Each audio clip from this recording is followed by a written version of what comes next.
Right now at 6, how one city is helping a woman battle cancer cross an item off her bucket list.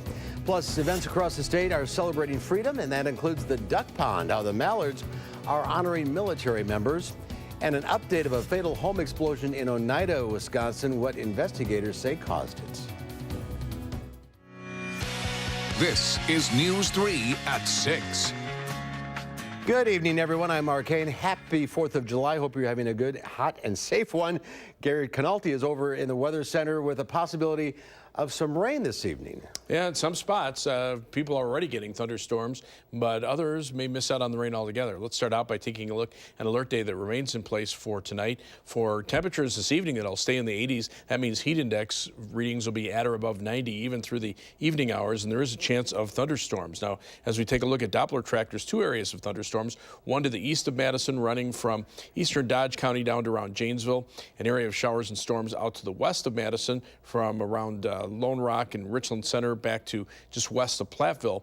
But as we take a look at future Doppler track over the next 3 hours, you can see that as we start to get towards sunset, the thunderstorm chances start to go away, and hopefully that'll be in time for some of the area fireworks displays. Current temperatures, where it's raining, Viroqua 69 degrees right now, La Crosse, they've rebounded to 74 after dropping to the low 70s. Ahead of that line of storms, temperatures upper 80s to around 90 degrees. Here in Madison, we're at 91, and dew point temperatures are in the low to mid 70s. You factor those two together, and some areas still have triple-digit heat indices, including Platteville at 100 and Mineral Point also at 100. Here in Madison, it feels like 97. Heat advisory remains in effect until 8 p.m. for all of southern Wisconsin. Temperatures will slowly fall through the 80s this evening. Again, the thunderstorm chances should start to die down around the time of the fireworks displays and be down into the upper 70s by the time most of the displays are over with. And we're looking for temperatures to drop into the mid 70s by tomorrow morning. Tomorrow, another warm and humid day with a chance of an afternoon thunderstorm, highs in the mid 80s, but heat and humidity should break by Friday. That's your first alert forecast. All right, Gary, thank you. An investigation is underway in Dodge County after a fatal two-vehicle head-on crash. Deputies say it happened around 2:30 this afternoon on the State Highway 16 bypass near 2nd Street Road in the township of Emmett. That's near Watertown. Deputies say there were drivers in both of the vehicles, no passengers. Officials say the driver of the car that was westbound was pronounced dead at the scene. The driver of the eastbound vehicle was transported to an area hospital with non-life-threatening injuries. Deputies say one of the vehicles crossed the center line, but they did not say which one. The names of those involved in the crash are not immediately being announced. The Dane County Sheriff's Office is investigating the death of an inmate. Police say the 29-year-old man from Beaver Dam was found in medical distress early this morning. Jail and medical staff then began life-saving efforts. The medical examiner says the death does not appear to be suspicious. The man was arrested for operating a motor vehicle while intoxicated for the 4th offense and probation violation. A 4th of July parade today marks a chance for a woman with a cancer diagnosis to check something off her bucket list. Rose Schmidt brings us her story from Evansville. Sally Reesum has been in Evansville's 4th of July parade for 30 years, but this year she has a new title. There's a lot of wonderful people and a lot of people that came here to support Sally today. She has just a charismatic way about her that really makes you root for her. And that they did. 3 cheers to Sally! Give it hooray! Give it hooray! Give it hooray! A leader in Evansville's 4-H community, Sally Reesum got the best seat in the house. People came out in throngs last year waving and everything to me that they decided this year they would just make me the Grand Marshal because people were coming just to wave at me. An antique tractor buff, Sally grew up on a small dairy farm outside of Evansville. She leads things, and like as her, her being the marshal of the parade is just very Sally. Sally invited Annika Bausch to join her on the float. She's a registered nurse at the UW Carbone Cancer Center. Even though I gave Sally very bad news, she immediately had the idea in her mind that she was going to beat this. 2.5 years ago, Dr. Deming told her she only had a short time to live. I was worried that her daughter's wedding was coming up and she may not be in good enough shape to be able to go to that wedding. But she did, and hospital staff knew she could make it even further. She says, "What's your next hope?" And instead of saying Disney World or a trip to Hawaii, it says, "I just want to throw candy in the parade in Evansville with my tractors." Cancer treatments are on hold while Sally celebrates the stars and stripes. It's in my medical records that I get no treatment during the 4th of July because I have to be in the parade. And she's inspired those around her along the way, I think this is kind of one of my new bucket list things now too. making lasting memories filled with hope. Yeah, it's exciting, but it's what it's saying is just being with these people. Up next on Sally's bucket list, quilting and spending time with people she loves. In Evansville, I'm Rose Schmidt for WISC News 3. And doctors are looking at the genetics of Sally's cancer and trying to figure out why her case is different. Through that, they've identified other potential ways to treat her cancer. Members of the military were honored at the Duck Pond for the 4th of July celebrations. Before the first pitch, there was a presentation to recognize current and past members of the military. Military members also received discounted prices on tickets for today's game against Battle Creek. One active member of the military says he loves what he does and shows appreciation to all vets. It's 4th of July. I try to teach my daughter to appreciate her country, try to raise her in a patriotic fashion. What can be more patriotic than baseball? A day like today, get out, enjoy America's pastime.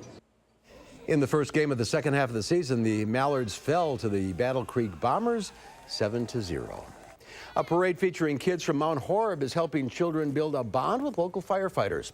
Children from around the community decorated their bikes and pedaled down the street for the annual Kiddie Parade. The kids then get tours of the fire station. Firefighters say the parade is a good opportunity for children to get to know the firefighters. Or if they need help, to let them know that we're here or that they can call 911 just to get them used to us and have a safe spot that they can come to for the community. This is the last year that the fire station will be on 1st and Front Street. Hoagland says the new fire station should be done before the 4th of July next year, and he hopes that the parade will be at the new location in 2019. Well, Americans from coast to coast are celebrating the nation's 242nd birthday at barbecues, get-togethers, and parades. A military dad who just returned to the U.S. just stepped out of the parade in Brandon, Florida, to give his kid the surprise of their lives. Thousands of people are in the nation's capital as well to celebrate America's birthday, which included the National Independence Day Parade down Constitution Avenue. Blocks away, President Trump welcomed military families to the White House South Lawn for a 4th of July picnic. Thank you for keeping America safe, strong, proud, mighty, and free. And for some people, this 4th of July is extra special because they celebrated Independence Day by becoming U.S. citizens. A driver involved in a rollover crash on Madison's east side last night left the scene and initially told police that he was a jogger. It happened around 7:45 on the intersection of South Stoughton and Cottage Grove roads. Police say the 19-year-old driver had tried to make a lane change at the same time as another car. He overcorrected to avoid the other vehicle, hit the shoulder, causing his car to flip over. The 19-year-old ran, took off some of his clothes, but was eventually arrested after initially claiming to be a jogger. Officials say the driver was not impaired and had minor injuries. He was cited for failure to have control, hit and run, and operating after revocation. State arson investigators have determined the June 30th home explosion in the town of Oneida in Outagamie County was caused by a gas leak and was not criminal in nature. 2 people were killed in the blast, including 27-year-old Emily Tank and 65-year-old Alan Weisler, who died from his injuries Sunday. According to police, Oneida police say that the criminal investigation into this incident is now closed. The Wisconsin Supreme Court has suspended a municipal judge who was arrested on a preliminary charges of violating a temporary restraining order and stalking. Leonard Kaczynski was booked into jail Monday, then released without charge. Kaczynski's court clerk has alleged he harassed her and retaliated against her. A judge recently reissued a restraining order against him. The Supreme Court on Tuesday barred Kaczynski from exercising the powers of a municipal judge until further notice. Well, coming up on News 3 at 6, a sight to see at the Statue of Liberty as a woman climbs the base of the statue. We'll have that story when we come back.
Well, the 12 boys trapped in a cave in Thailand are getting stronger as rescuers contemplate ways to get them out safely.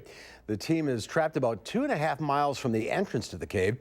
To get out, they would need to navigate through areas that require full climbing gear, several flooded sections, parts too narrow to wear a scuba tank, and a nearly 100-foot underwater dive. Right now, crews are continuously pumping water out of the cave as fast as possible. The hope is that they bring the water level down far enough so it'll be safe for the kids to try and swim or maybe even walk out. U.S. Parks Police evacuated Liberty Island of tourists today after a person climbed to the base of the Statue of Liberty. A woman could be seen sitting at the base of the statue, moving occasionally and waving a T-shirt at times. Reports of a woman scaling the statue started coming in around 3, shortly after a protest group calling itself Rise and Resist dropped a banner that read "Abolish ICE" from the base of the statue. That demonstration was organized to protest the Trump administration's immigration policy. It was not immediately clear if she was protesting anything in particular. She was eventually escorted down by police after a 4-hour standoff. Well, ahead on News 3 at 6, a warning for those of you cooking on the grill this evening. We'll have some tips on how to inspect your grill for a possible danger. That's after a short break. Heat and humidity will continue for about another 24 hours. We'll see some thunderstorm chances this evening and then again late tomorrow afternoon. But after that, we'll see a break in the heat. I'll take a look at our first alert forecast in a few minutes.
Well, millions of Americans are firing up the grill today for their Independence Day parties. But before you start cooking, you're going to want to inspect your grill for a possible danger. Research shows about 130 people go to the emergency room every year with wire bristle brush injuries.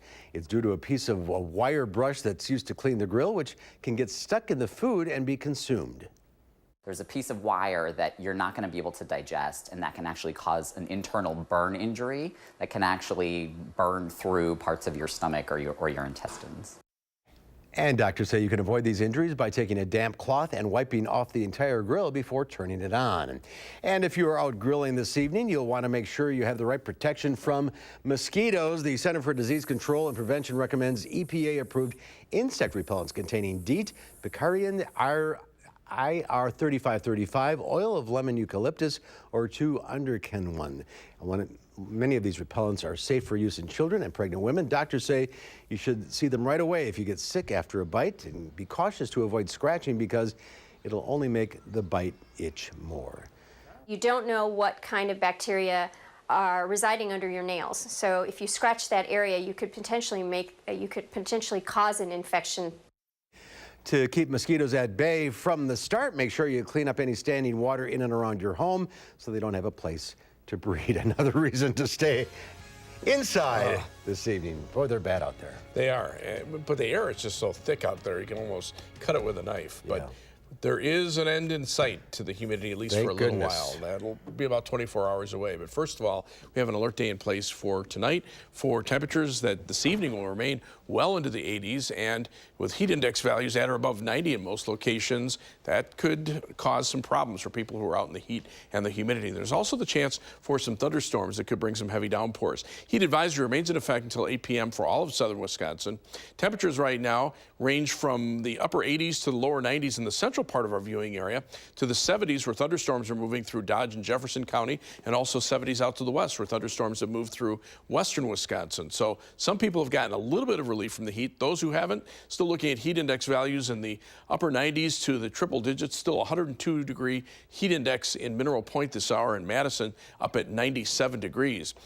Temperatures will only slowly fall through the 80s to the upper 70s by late this evening for those of you heading out to the fireworks displays. But again, there is the chance for some thunderstorms over the next couple of hours. The Storm Prediction Center actually has a marginal risk of severe thunderstorms from Madison on toward the north and west. But you can see these thunderstorms are starting to shift a little more to the south. These storms are heading off toward the east. So the question is whether or not they'll fill in the middle. Hopefully these storms will move through early enough in the evening to allow at least some time for the fireworks displays to go off. This is future Doppler track over the next 3 hours based on one of the higher resolution National Weather Service computer models, and unfortunately it still tries to generate some shower and thunderstorm activity through almost 9 o'clock tonight, but there will also be areas that aren't going to see any rain at all or will see very little. Time lapse from the WISC Skycam shows clear skies this morning, then the cumulus clouds popping up, and then poof, you'll watch a big thunderstorm develop over the eastern portion of Dane County. But here on the west side of Madison, we haven't had a drop of rain so far.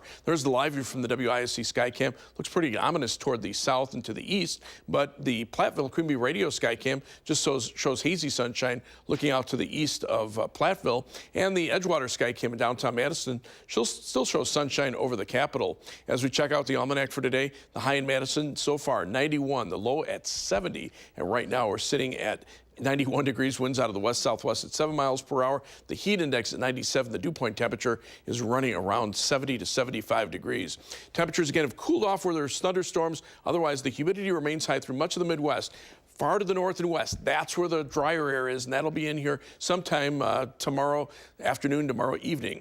Temperatures will still be warm out ahead of it, but notice as these thunderstorms move off toward the east, skies are clearing across the Dakotas. That's the drier air that will be moving in behind this cold front. And once that pushes through, notice the temperatures drop back into the upper 70s to the low 80s. So much more comfortable conditions. We'll see the thunderstorms die out tonight. Another batch fire up tomorrow afternoon right along the cold front. And then it's the cooler and drier air that moves in.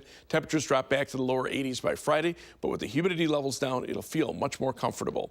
Heat advisory is in effect until 8 p.m. tonight for all of southern Wisconsin. That does include Madison and all of south central Wisconsin. Look for an overnight low temperature tonight of around 73 degrees with shower and thunderstorm chances. Then for tomorrow, look for a high of 85. There'll be a round of showers and thunderstorms in the afternoon. Much of the day may be dry. On future track, watch how quickly the activity dies out tonight. Then we'll look for variably cloudy skies tomorrow. Another little round of thunderstorms in the afternoon ahead of the cold front. Then we dry out, the skies clear out, and by Friday, look for high temperatures in the lower 80s and upper 70s. 7 to 10 day forecast, those temperatures pretty tolerable for next weekend. Low to mid 80s, lots of sunshine, but the humidity starts coming back, and we'll see some thunderstorm chances toward the end of next week with temperatures up around 90 degrees. The Brewers honor veterans, then try to complete a sweep of the Minnesota Twins. The story from Miller Park coming up in sports. Hello, I'm Keely Arthur. Tonight on News at 9, a special shopping twist to help businesses dealing with construction in Madison. That story first on Fox at 9.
The Brewers go for the 3-game sweep of the Minnesota Twins in a late afternoon holiday game at Miller Park. Nice moments before the game. Every Brewers player presents a personalized jersey to a veteran to honor their service on the 4th of July. In the game, it's a big day for Brewers rookie Nate Orf. That's spelled O-R-F, Orf. He had his first major league hit, and it's a home run. Travis Shaw and Brad Miller also homered. Final score, Brewers 3, Twins 2. The Atlanta Braves at Miller Park starting tomorrow night. The Cubs play at Wrigley Field against the Detroit Tigers. The Cubs' Javier Baez steals home with a great slide around the catcher. It's the second time this season Baez has stolen home. Final score, Cubs 5, Tigers 2. Brewers' lead over the Cubs in the Central Division remains 1 game. The Madison Mallards won the South Division title in the first half of the Northwoods League season. Today they start the second half, and they started with a loss 7-0 to Battle Creek at Warner Park this afternoon. Of course, the players win the games, but you have to give some credit to Mallards manager Donnie Scott, too. He's a baseball lifer. He played 9 years in the major leagues, and he's his 5th year as the Mallards manager. He's old school and says Madison's been a great fit for him. I knew. I said this. Hopefully this is my last job, but hopefully it's in about another 20 years. You know what I mean? I absolutely love this stuff. I try to keep that old game still intact. You know what I mean? That's kind of my journey. We're getting caught too much up in numbers, and I believe there is emotions in this game, and it seems like everybody's trying to take that away, and I don't agree with it. Believe it or not, Packers training camp begins 3 weeks from tomorrow, with Aaron Rodgers back at 100% and tight end Jimmy Graham giving the offense a boost. Even with their perceived flaws on defense, the Packers consider to be Super Bowl contenders again this season. NFL on CBS analyst Tony Romo really likes the position the Packers are in. I think the Packers probably got better, maybe more than any team I saw this offseason. I think Green Bay, if I was, you know, it's too early, but, you know, injuries happen, things, you know, can happen. But right now, they're right at the top for me as far as a pick for a team that, you know, you wouldn't want to see in the playoffs right now. For Green Bay, it's like if their secondary is a little bit better, I think that they're the team to beat this year going into the football season. Venus Williams' comeback at Wimbledon continues with a comeback against Alexandra Delgado. Williams, a new mom at 38 years old, lost the first set, but then won the next two, 6-love, 6-1 to advance to the third round. Venus Williams looking for her 50th career title. And nobody eats more hot dogs faster than Joey Chestnut at the Nathan's Famous Hot Dog Eating Championship on Coney Island today. Chestnut broke the world record with 74 hot dogs and buns eaten in 10 minutes. It's his 11th title. He beat the second-place competitor by 10 dogs. And Miki Sudo won her 5th straight women's title with 37 dogs consumed. I don't know that I've ever had more than 2 at once, and that was more than enough. We fired up the grill out on the patio. We're having a little picnic. Here's your chance. Well, Chestnut does it 2 at a time. He goes, ooh. Yeah, no thanks. Shaking his head. I love hot dogs, but not like that. What's your all-time record? 8, but that was over a doubleheader at Wrigley Field. That was over a doubleheader at Wrigley Field. It was a doubleheader. Well, yeah. So I had time to space them out. The heat remains hot for this evening. We've got temperatures right now mid-80s to lower 90s, at least in the central part of our viewing area, with heat index values up around 100. Just take it easy. There are some thunderstorms out there. Future Doppler track showing some storms at least through 8 or 9 o'clock tonight. And then after that, a break in the humidity after tomorrow. Temperatures low to mid-80s for the weekend, but back up close to 90 next week. All right, that's our time for now. Have a great evening. We'll see you back here at 10. Happy 4th of July, everyone. Download the new Channel 3000 app and get alerted on your mobile device the minute news breaks. Wherever you go, be the first to know with Channel 3000.